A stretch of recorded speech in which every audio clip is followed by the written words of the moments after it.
Am I starting or? Hold on one second. You gotta make sure whoever's leading, hold the mic up. Projected with good noises as well.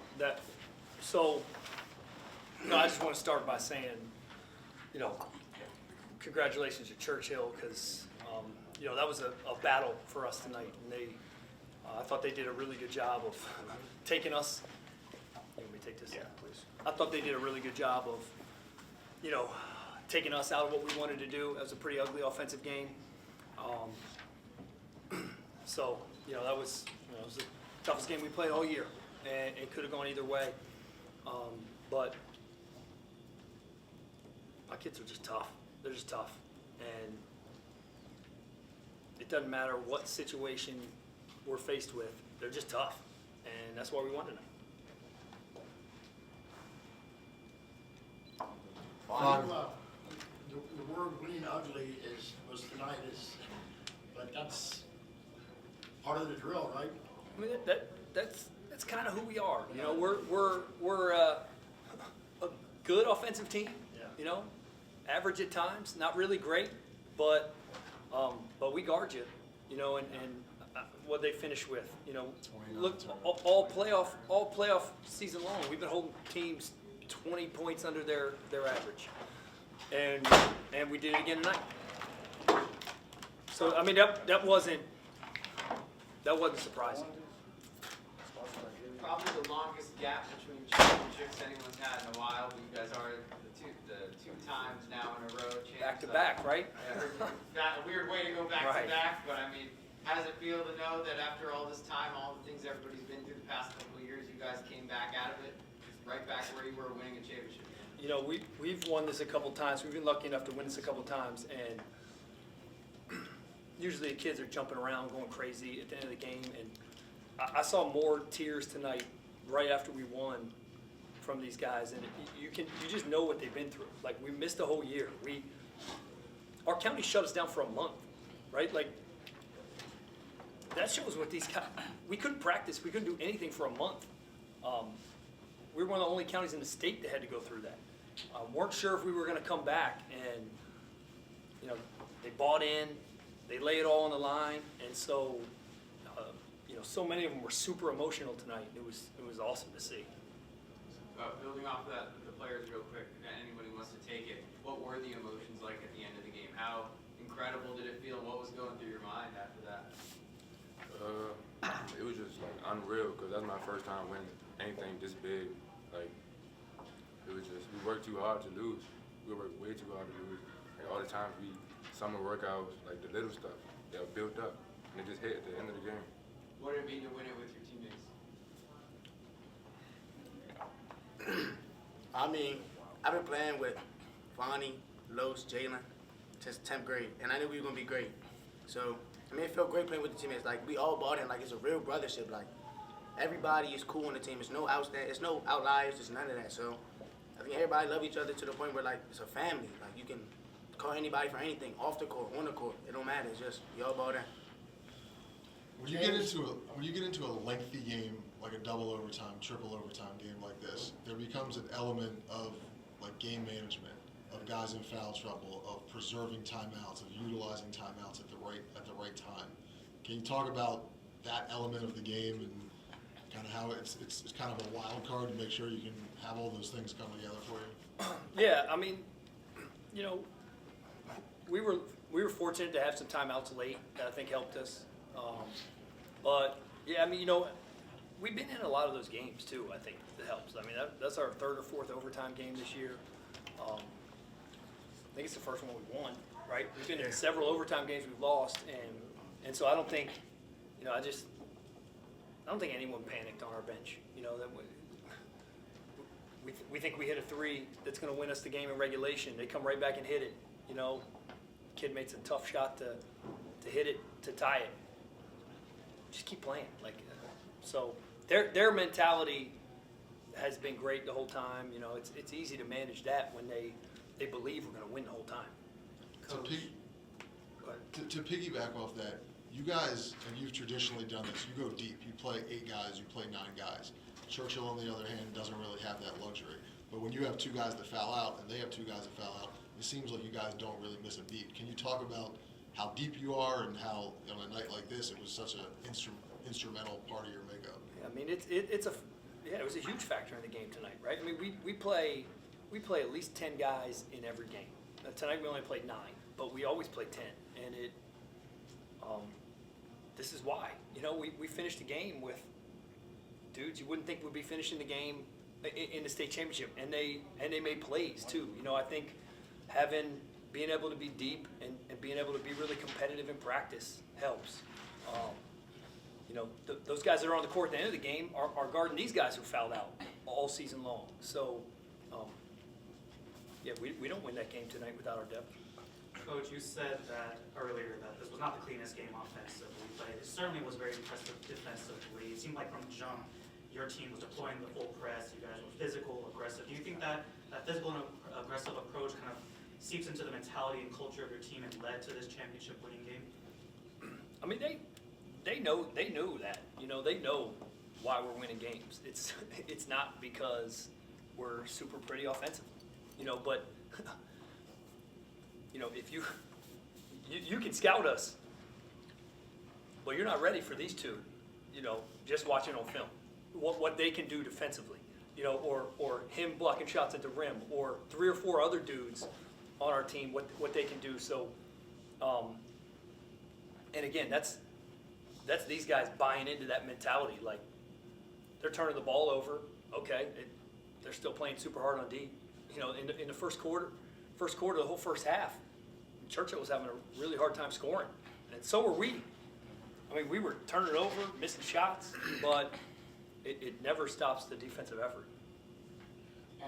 I saw your team this summer, and I said James Rice is your best player. You proved it tonight. Tell me about the three three-pointers to start the game. You got a little rhythm?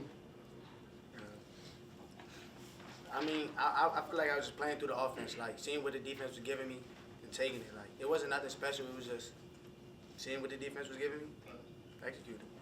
Fani, you were massive in the fourth quarter and both overtimes. It seems like at a point you kind of decided to take it in your own hands offensively. I mean, you're a huge factor on D all game, but you were really attacking the basket. You guys were really struggling from the line, but you finally knocked down some free throws. Just talk about kind of coming up big in that closing stretch there.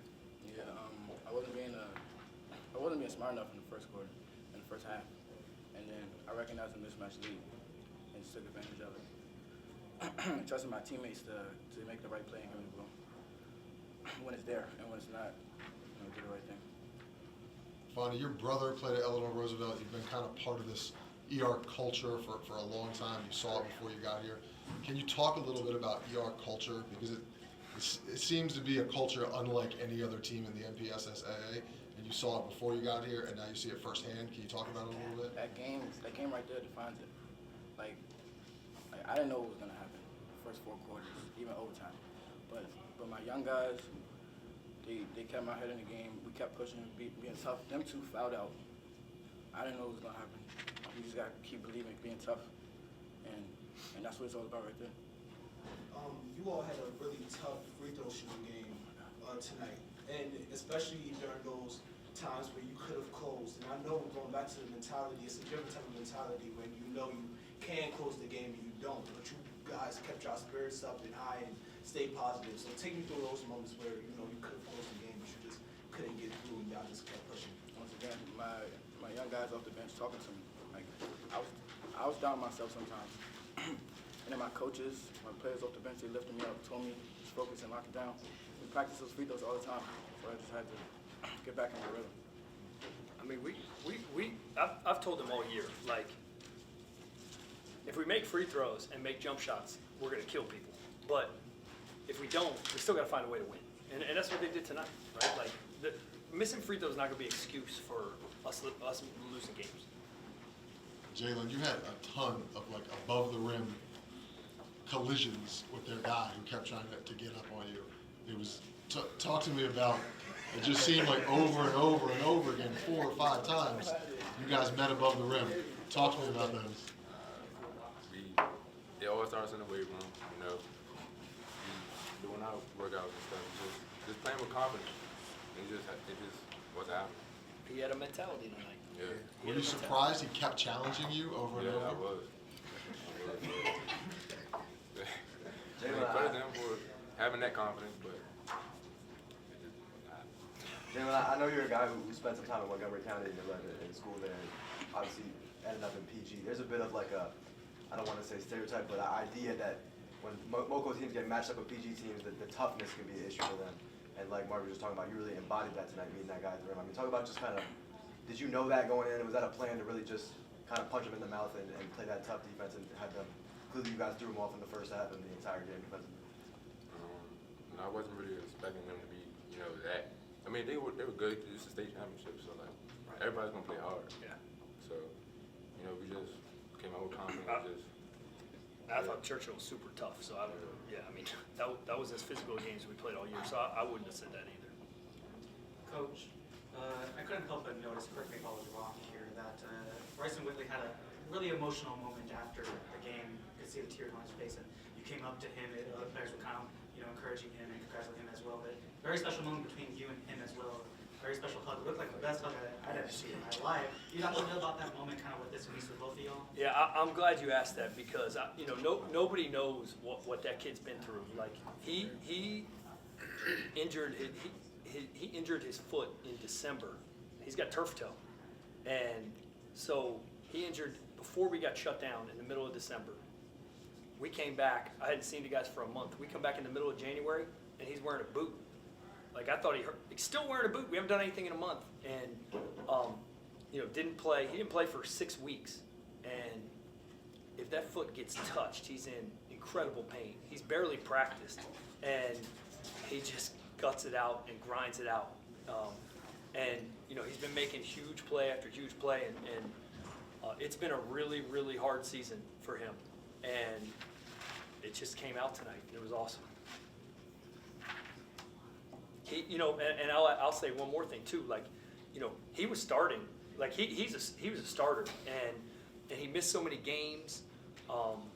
We switched it up, and I even said to him, like, coming back, like, you deserve to start. If you want to start, you can start. I said, I like you coming off the bench because he gave us a spark every time he came off the bench, and he's like, no, coach, whatever's better for the team.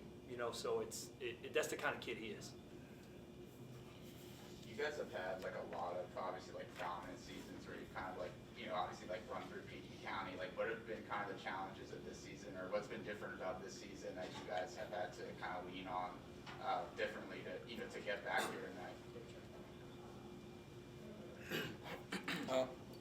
From being a part of the 2019 team, well, just not being a part of them, being around them, like, I feel like it's the same tradition every time. It's just how it's going. Like, I feel like our offense is worse than theirs, but like it's the same mentality all the time.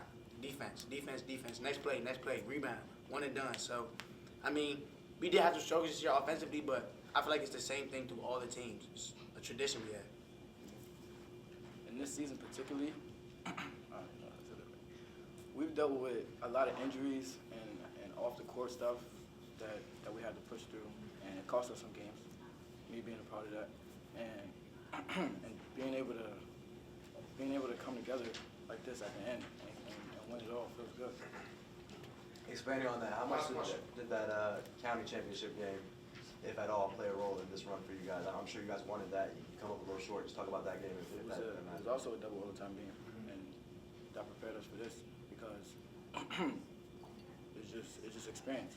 Like that would have been our first double OT game, but it wasn't. We knew we had to stay together and we had a chance to win, and we only lost that game by 2, and we had a lot of chances to pull away, just like this one. I feel like we wanted to win the game. I'm not downplaying the game or anything, but like we weren't focused on winning that game like this game. Like that game was just another L for us. Like of course we want to win the county championship, but our end goal was states, so it didn't really affect us. We got back right to the gym the next day and kept going.